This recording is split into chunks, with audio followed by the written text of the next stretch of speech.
Hola, ¿qué tal? Bienvenidos. Esto es Realidad Republicana y hoy conversaremos con Juan Sebastián Echeverry, nuestro gran amigo desde Medellín, y Sara Fayad.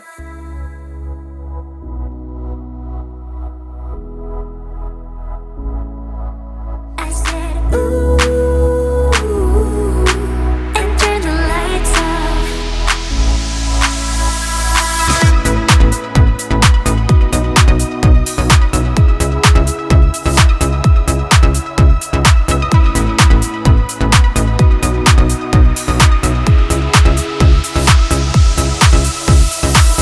Bienvenida, Sara. Qué gusto. Hay mucho tema por hablar. Muchas gracias, Josías. Bueno, nos escriben de las redes sociales con varias preguntas. La gente tiene dudas sobre los 60 millones de dólares prestados mediante el BID, el Banco Interamericano de Desarrollo. ¿Nos pueden ayudar a explicarle a la gente para qué son? Juan Sebastián. Josías, Sara, buenos días, ¿cómo están? Espero que estén muy bien. Bueno, ese dinero lo entrega el BID, ahí hay que hacer una claridad y es cuál es la modalidad bajo la cual entra el dinero. Entra para el empalme va a durar aproximadamente un mes previo al gobierno y que no nos extrañe si posterior al 7 de agosto seguimos hablando todavía de procesos de empalme, porque hay un desorden generalizado en todo el gobierno nacional hoy, que lo que tiene que hacer el nuevo gobierno es empezar a estructurar y revisar todo lo que hay. Ellos lo han hablado otra vez de una auditoría forense, parecido a lo que sucedió en Medellín en el ingreso del alcalde Federico Gutiérrez, donde se va a hacer toda una auditoría a lo que se encuentre. Ese es el objetivo principal de estos 60 millones de dólares, que creo que hay que revisar muy bien la letra menuda, pero hasta donde la interpreto, estos 60 millones de dólares son un préstamo tipo donación, que finalmente no hay que retornarlos como tal al BID. Y Josías. precisamente, compañeros, hay que dejarle claridad a los televidentes porque la izquierda que está preocupada y es sobre quién va a esta investigación, cómo se han derrochado los recursos de los colombianos en viajes, en todo, y ellos no estaban preparados para esto. De hecho, ellos hablaban del heredero, de todo este desastre, y ahora se encuentran con que los colombianos en las urnas dijimos basta ya. Entonces, este software forense es exigente en el tiempo y también con unos costos puntuales. Enhorabuena que podamos derrotar la corrupción ya no solo en las urnas, sino evidenciarla con un estudio serio, porque realmente dejaron raspada la olla y como vimos unas imágenes, se están llevando hasta los baños, los cuadros. Es un momento de saqueo y pues hay que ponerlos en evidencia ante los colombianos. Muchas gracias al BID por ayudarnos a luchar contra la corrupción, pero hay unos que se aprovechan de la ingenuidad de los colombianos, de los ciudadanos, y entonces han buscado ahí tergiversar que esto es una deuda. No, no es una deuda. Aquí es un ingreso de recursos donde no hay que retornarlos y maravilloso que podamos tener herramientas, dientes, una auditoría real con todas las capacidades para evidenciar la corrupción de la izquierda en el país. Muy bien, seguimos recibiendo preguntas y la siguiente es, nos preguntan sobre la posición del presidente. Se dice que se va a posicionar desde una guarnición militar. ¿Cuál creen ustedes que es el mensaje que se quiere dar con esta opción nunca antes vista en Colombia? Bueno, en mi opinión, este es un mensaje de respaldo total a las fuerzas militares, a toda la Armada Nacional, donde el presidente quiere mostrar que la seguridad es uno de los temas más importantes a tratar en sus 4 años y que todas las fuerzas tienen el respaldo completo desde la presidencia. Ese para mí es el mensaje principal que él quiere darle al pueblo colombiano y a las fuerzas militares, que él está primero en las regiones y que no solo va a gobernar desde las regiones, sino que está con los militares para gobernar desde la legalidad del país. Pues fíjate, Sara, que ahí yo tengo una visión, una lectura distinta. Yo no sé hasta dónde se ha acertado posesionarse en una guarnición militar. En los momentos más difíciles, como en el 2002, que son tiempos parecidos a los que hoy vive nuestro país. Álvaro Uribe, resultado, producto, su elección de la democracia, se posesionó en el recinto de la democracia con los parlamentarios y todo que son elegidos en democracia. De manera que yo insistiría que fuera más ese mensaje a la ciudadanía, que este gobierno entrante es resultado del voto, porque creo que el tema, finalmente los militares no eligieron, no pueden ir a las urnas, entre otros. Ese mensaje de empoderarlos creo que se puede dar desde el mismo Congreso de la República, como ya lo vimos con Álvaro Uribe en el 2002. Las personas en redes nos preguntan mucho sobre los próximos ministros. ¿Cómo ven ustedes los ministros escogidos hasta hoy y qué esperan de los que faltan por escoger? Bueno, los ministros escogidos hasta hoy, muchos de ellos pues ya los veíamos encaminados, han hecho parte del proceso de la campaña de Abelardo, han sido cercanos al presidente y son de regiones. Yo creo que el presidente está tratando de dar un mensaje claro al país que muchos de ellos, aunque han vivido gran parte de su vida probablemente en Bogotá, son de regiones. Yo veo un montón de ministros que quieren hacer una mezcla ahí de mostrarle al país que somos un país de regiones y regresar tema a las regiones. Vienen viceministros que tienen conocimiento, viene el ministro del Interior que tiene un gran conocimiento del manejo político del país y del Congreso, que es importante. Creo que a cada una de las casas políticas que finalmente acabaron acompañando el proceso, les van a dar unos espacios importantes dentro de este gobierno. Va a buscar tener alguna autonomía en unos ministerios también de manera individual, y los partidos al final son los grandes perdedores hasta el momento. Yo veo que los grandes partidos no han logrado verse representados en la gabinetología que estamos hablando en este momento. Pero esperemos cómo se acaba de cantar porque todavía nos falta un buen rato y todavía quedan muchos espacios por llenar en este gobierno entrante. Pues fíjate, Sara, que continuando en la línea de lo que dice Juan Sebastián, ha sido muy evidente que no tendremos ministros activistas, sino conocedores en la materia, del conocimiento que exige el ministerio. Y eso también en temas de mercados, con las finanzas a nivel internacional, genera tranquilidad, una confianza, porque esa turbulencia de la que venimos, donde hay gasto, gasto, gasto, y las cifras por lo menos de recaudo están en rojo, las cifras de endeudamiento, ya es crítico el panorama, el enfrentamiento con el Banco de la República. Entonces, que lleguen personas que tengan el conocimiento sobre lo que versa determinado ministerio le hará mucho bien. Ya no tendremos personas pues con aspiraciones de manera inmediata a las elecciones siguientes, ni mucho menos. Tendremos personas conocedoras en la materia que generan confianza y que no van a, por algún activismo, por unos likes, tomar decisiones irresponsables. ¿Cómo ven el tema del espejo retrovisor? ¿Cuánto debe durar? Y nos preguntan sobre Petro como líder de la oposición. ¿Esto podrá llevar el espejo retrovisor a un largo término? Bueno, realmente quien debería llevar las banderas de la oposición, como va a empezar a funcionar el país a partir del 7 de agosto, más que Petro, debería de ser Iván Cepeda. Pues ese es el lugar donde él debería estar, aunque todos estamos seguros que el activista va a ser Petro sin duda.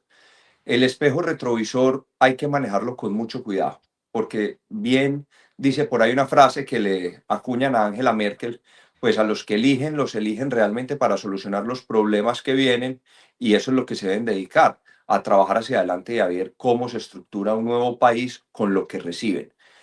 Pero el espejo retrovisor también es importante que nos lo vayan mostrando de vez en cuando el país empiece a tener ciertas turbulencias políticas, para que veamos qué fue lo que ellos hicieron en el pasado y qué es lo que quieren mostrarnos en el presente, que se está haciendo de manera adecuada o inadecuada.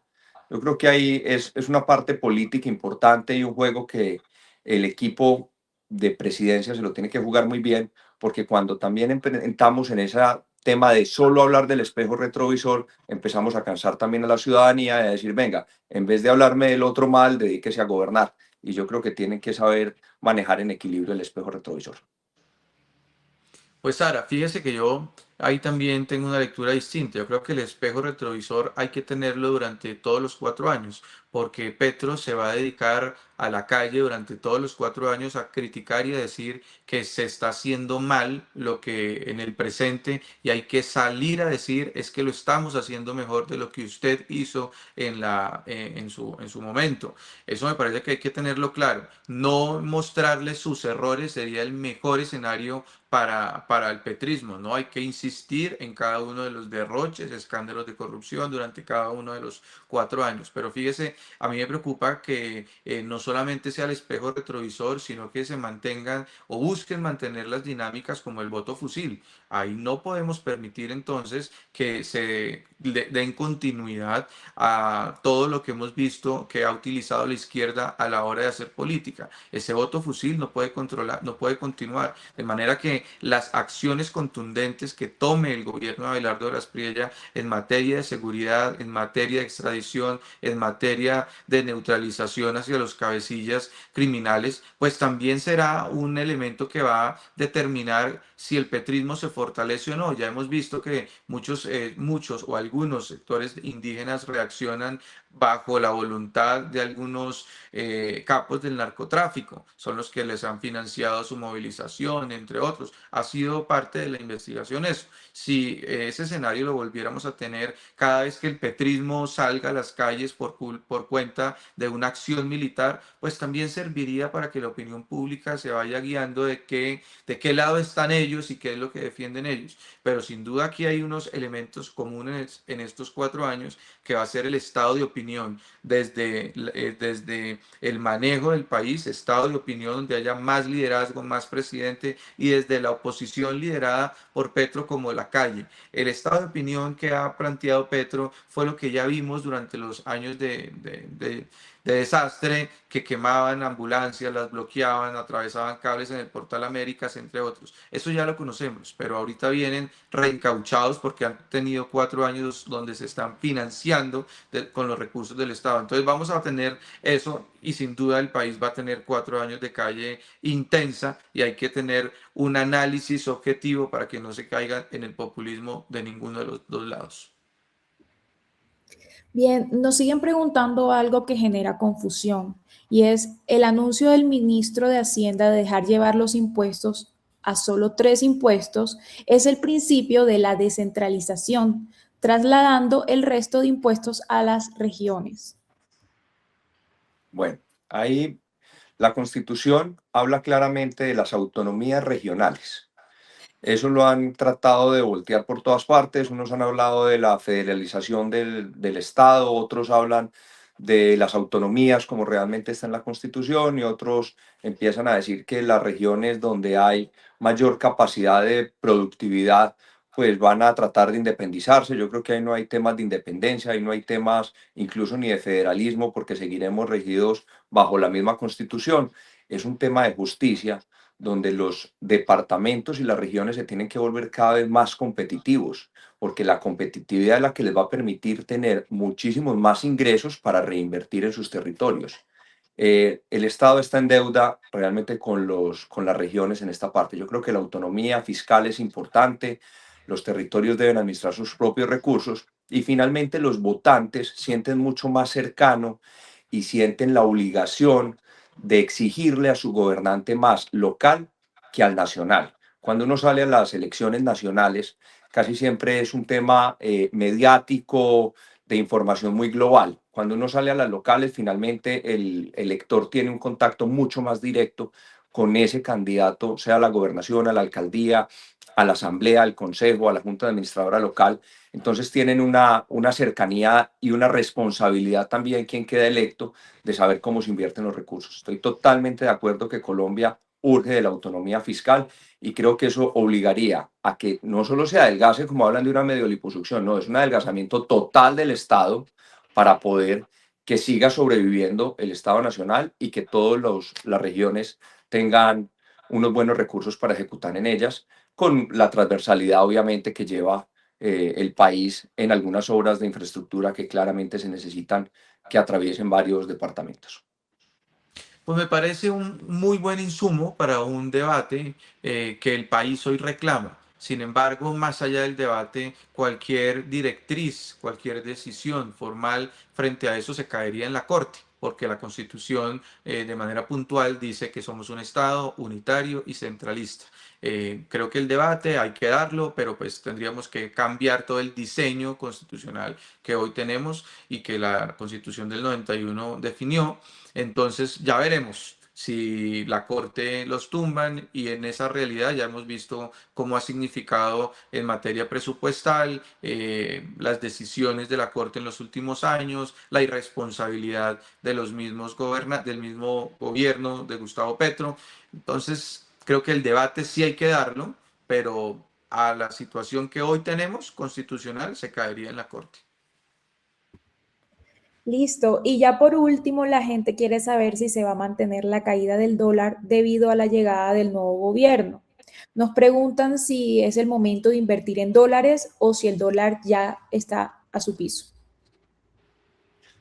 Esa pregunta es muy buena para saber si uno debe estar invirtiendo, sacando, entrando. ¿Cuál es el momento? Realmente el dólar, su comportamiento se debe a múltiples factores, eh, unos externos, unos internos, unos que podemos medianamente entender y predecir y otros que definitivamente son totalmente ajenos a nosotros. El valor del petróleo influye fuertemente en el valor o la revaluación que tenga el peso o el dólar.